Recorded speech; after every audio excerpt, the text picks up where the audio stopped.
Hi, this is Trevor Conquergood. Welcome to this week's RNK Software Club's video for the week. And our topic for this week is about how you can create a fonts list that includes all your favorites. And so those are going to be the first ones you see when you use your text tool. And so let's go ahead and get started.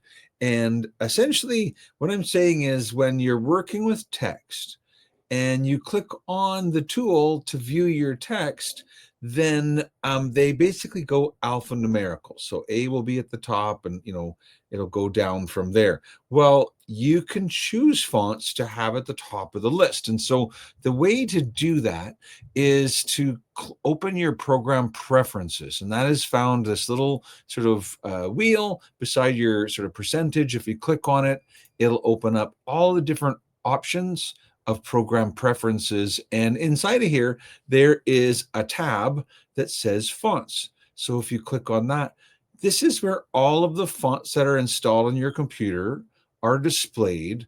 And if there was a font that was your favorite, and it was all the way down, and maybe it was you really loved this Sevalina script, you could select on it and make it be a favorite.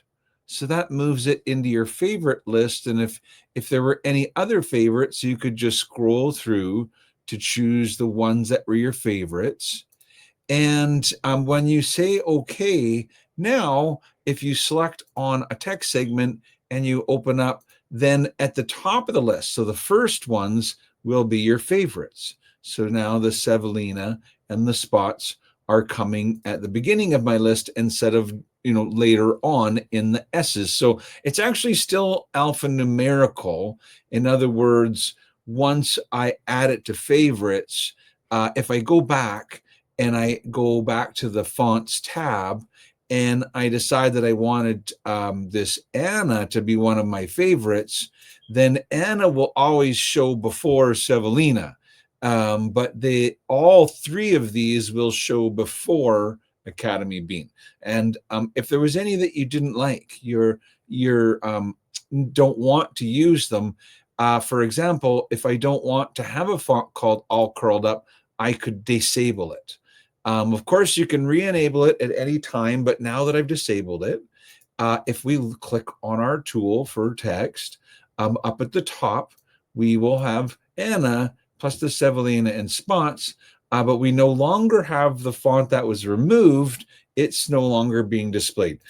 You can put it back. So again, you go to the program preferences to manage your fonts list.